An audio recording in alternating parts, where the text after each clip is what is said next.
Oke, bismillahirrahmanirrahim. Assalamualaikum warahmatullahi wabarakatuh dan salam sejahtera untuk kita semua. Sebuah kesyukuran hari ini saya bersama Ketua DPRD Makassar, Bapak Rudianto Lalo. Apa kabar Pak Rudi? Baik, alhamdulillah. Alhamdulillah, tambah gagah saya lihat. Terima Baik, kasih. sekedar informasi bahwa Pak Rudi ini adalah anak lakang sebuah pelosok di Kecamatan Talok yang saya pernah ke rumah Pak Rudi. Oh iya, Berkunjung ke terima kasih. rumahnya Pak Rudi dan kemudian Pak Rudi ini sukses menjadi orang nomor 1 di DPRD Makassar. Lakang, Ya. ini kota tersembunyi di Makassar di Kecamatan Talok. Kalau boleh sampaikan untuk ke Lakang itu kita harus ada Nyebrang. 3 sungai. Ya. Ada Sungai Talok, Sungai Talok ya. Iya. Sungai Talok, tapi aksesnya bisa 3. 3. Ya. Baik. Nah, bisa sedikit dilukiskan masa kecil Rudi, Ya. sosok Rudi di Lakang, karena benar-benar saya ke sana dan itu pematang sawah. Ya. Kemudian Ya, kalau terpencil lah intinya.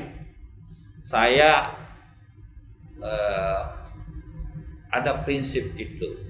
Saya meyakini ketulusan, mimpi-mimpi itu bisa tercapai kalau kita dengan tulus, ikhlas. Jelas. Tulus ikhlas. Apa aja yang kita mau lakukan. Saya bermimpi jadi ini. Kalau niatnya kita lurus, tulus, ikhlas, saya yakin kita pasti bisa wujudkan itu. Dan Baik. alhamdulillah saya juga tidak menyangka Pak. Ya. Saya masa kecil saya sampai kuliah malah saya tinggal di Lakang. Lakang itu delta dikelilingi sungai, letaknya di belakang kampus Unhas. Betul. Jalan tol sebelah utaranya KTC, sebelah timur Unhas, sebelah selatannya kantor gubernur, sebelah baratnya tol. Baik. Nah, ini uniknya di kampung. Kemudian mata pencaharian warganya itu kalau mau ke perkampungan yang kita lewati Empang, baru persawahan, Betul. baru perkampungan. Betul, betul. Nah, ini anugerah Tuhan. Kebetulan saya lagi dilahirkan 4 Juni 1982. Ya. Saya sekolah SMP masuk pesantren, kemudian pas SMA masuk SMA 6. Berjalan 3 kilo Pak. Untuk ke sekolah ke tol itu ambil PT-PT, meski jalan dari Lakang karena hamparan jauh Pak. Ya, ya. Naik perahu. Betul. Nah, kemudian saya bebas tes masuk Unhas. Alhamdulillah masuk Fakultas Hukum bebas Baik, tes. baik. Lanjut lagi jalan kakinya Pak dari Lakang yang tadinya sebelah barat ke tol, ini sebelah timur lagi jalan kakinya. Kurang lebih hampir sama juga karena jaraknya. Ya, hamparan, ya. Pak. Kalau Pak Subang pernah ke Lakang itu menyusuri sungai Pak. Betul. Itu dekat Pak jalan kakinya. Ya, ya. Kalau ini Pak jalan menyeberang betul. di ujung sungai Ya. sebelah barat, Ya. timur kita menyeberang ke kampus Unhas, baru jalan lagi ke kampus Unhas. Itu kalau saya ingat semua Pak Subhan, nostalgianya panjang lah untuk menceritakan. Baik. Saya juga tidak menyangka bahwa proses hari ini saya bisa bisa ibaratnya bergaul sejak mahasiswa dengan pembesar negeri. Pembesar negeri itu para pejabat di saat saya aktivis mahasiswa sebagai ketua Ikatan Senat Mahasiswa Hukum Indonesia. Betul. Lalu kemudian setelah itu saya tamat, saya berkiprah Jakarta, bergabung di kantor lawyer Betul. alumni Unhas, Pak Lukas. Dalam perjalanan itu tiba-tiba Pak Akbar, saya sharing saling bercanda, gabunglah saya di Partai Nasdem. Waktu itu Pak Akbar Faisal, itu pun juga masuk caleg sebenarnya saya mau uji juga ketokohan. Coba-coba sebenarnya. Iya, coba-coba karena setiap pemilihan BEM, Senat Mahasiswa Hukum di Unas itu saya yang kendalikan, Pak. Saya mau jadi ketua Senat, saya menunjuk. Itu kan dipilih mahasiswa pemilih cerdas, Pak. Saya terpilih ketua Ismail, dipilih ketua BEM. Kan orang-orang cerdas semua. Saya mau uji. Pemilihan sebenarnya ada di rakyat, Pak. Jadi ada pengalaman dari Unhas kemudian di Masuk di masyarakat. Ini pertarungan sesungguhnya, Pak. Rakyat. The real competition. Baik. The real competition. Ya. Pas-pasan kita bukan orang berduit, bukan anak seorang yang punya nama tidak besar. ada cantolan sama sekali. SMA kelas 2 saya sudah meninggal, saya punya bapak. Saya punya bapak sudah almarhum. SMA tiba-tiba diumumkan di KPU ternyata saya nomor 1 suara. Luar biasa. Nah, itu sebuah kesyukuran dan alhamdulillah di periode kedua Di periode kedua malah saya naik 150% suara. Luar biasa ya. Dan alhamdulillah sih di sini DPR sudah pernah anggota, sudah wakil ketua kemarin, sekarang ketua DPR. Jadi ada jenjang yang betul-betul jelas. Jenjang karirnya sudah, menurut saya di DPR Makassar sudah sempurna. Baik. Jadi 2024 sudah harus keluar dari sini sebenarnya. Ya. Pak Rudi, boleh tahu tidak apa rahasia? Ini kan suara tidak gampang. Ya. Mendekati rakyat itu dulu kan rakyat terkesan orang Makassar katakan dipatolo-toloi. Ya. Iya kan? Ya. Nah sekarang justru terbalik, rakyat yang patolo itu partai kan banyak tuh. Ya, betul. Jadi setiap orang kasih baju dipakai, Ya. tapi kemudian belum tentu dipilih. Rahasia Pak Rudi apa sih? Saya selalu mengatakan jangan pernah melupakan orang yang pernah membantu berjuang bersama kita. Baik. Itu aja kata kuncinya saya. Jadi orang-orang yang tulus membantu berjuang bersama saya, yakin tidak ada yang pernah saya lupakan.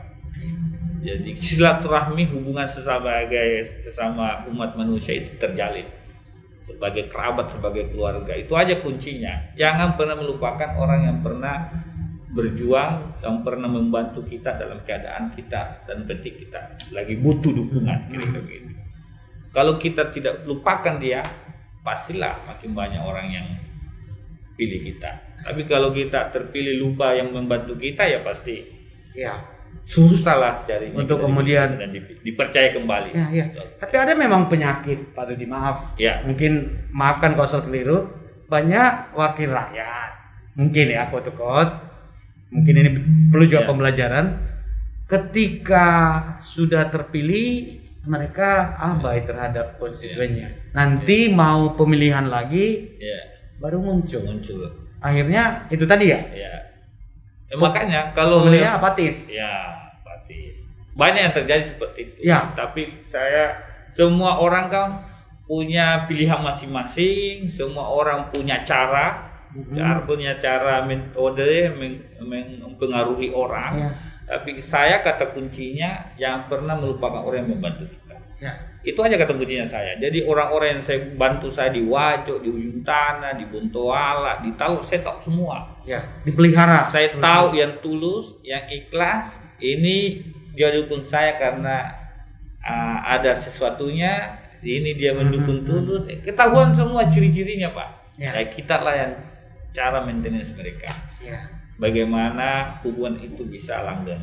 Alhamdulillah di DPR, syukurnya saya banyak merubah kebijakan aturan di sini terkait dengan program kegiatan DPR. Baik, kita akan bahas nanti Pak Rudi. Tapi saya lebih konkret dulu. Dalam keseharian ini kan pasti banyak pemilihnya Pak Rudi yang kemungkinan besar. Pak Rudi apa kabar? Quote-unquote. Lalu bagaimana Pak Rudi membagi waktu misalkan untuk kemudian maintenance quote-unquote? Kan tidak susah. Karena kadang-kadang kan tiap semi pekan kita ke dapil. Pada saat kita di dapil kita ngopi, ajalah mereka yang pernah menjadi tim-tim kita di mana, ayo kita ngopi-ngopi. Begitulah mungkin kira-kira menjalin hubungan sehingga dia merasa tidak dilupakan. Harus disentuh hatinya Pak Rudi. Dan rutinitasnya. Rutin, jangan nanti satu kali setahun. Saya biasa tidak bisa harus 1 kali sebulan atau 2 kali sebulan, 1 kali seminggu. Tentu kalau saya ketemu orang ini bulan lalu, bulan depan lagi, yang lain lagi. Jadi memang punya untungnya saya yang saya syukuri bahwa saya ini kan dari bawah. Makanya tagline saya bukan lagi anak utara, Pak. Namanya anak rakyat. Anak rakyat. Tagline saya sekarang udah berubah, bukan lagi anak utara, kota, tapi anak rakyat. Kenapa anak rakyat? Karena keseharian saya memang saya anak rakyat, bukan anak siapa-siapa. Dan saya juga suka bergaul di bawah.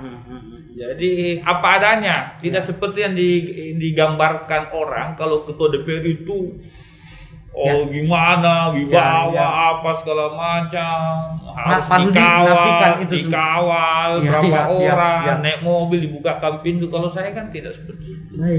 Tidak membedakan saya ketua DPR dengan tidak sama saya. Jadi saya tidak betul-betul tidak ada beban. Aktivitas seperti apa adanya. Bukan ada apanya. Bukan ada apanya.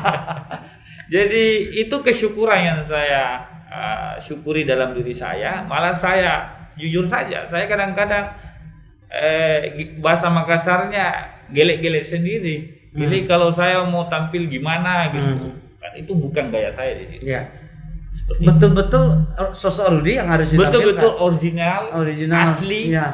Dan tidak suka saya dibuat-buat atau tanda petik pencitraan dan sebagainya. Baik, ini menarik. Tapi pemirsa, bagi yang mau menjadi anggota DPR, apakah itu Sulsel, apakah itu Makassar atau di mana saja, paling tidak ini satu rahasia yang kita bisa pelajari dari sosok Rudy Yanto Lalo. Mungkin yang terakhir, Pak Rudy, ada harapan yang mau disampaikan kepada masyarakat Makassar dan pemirsa khusus rakyatku.com. Silakan. Pada momen kesempatan ini disiarkan oleh Rakyatku TV, rakyatku.com. Pada seluruh warga Kota Makassar, mari kita bersama-sama menggugah kesadaran kita sebagai rakyat Makassar untuk senantiasa menjalankan protokol kesehatan, ya, untuk dalam rangka mencegah penyebaran COVID-19. Dan tentu saja mari bergembira, mari menyambut pemimpin kita, pemimpin definitif, pemimpin yang dipilih oleh rakyat tanggal 26, Pak Dadi Pomanto dan Ibu Fatmawati Rusti akan resmi menjabat sebagai Wali Kota Makassar dan Wakil Wali Kota Makassar. Mari mendoakan beliau, semoga beliau diberi kesehatan dan bisa menjadi solusi terhadap persoalan problematika yang terjadi di Kota Makassar. Saya yakin dan percaya kalau kita semua rakyat Makassar bisa mensupport, mendukung beliau, tentu saja Makassar yang kita banggakan ini akan menjadi daerah yang terdepan maju sebagai kota di Indonesia. Saya kira itu, Pak. Baik, Pak Rudy, thank you so much atas kesempatan yang diberikan. Saya Subhan Yusuf.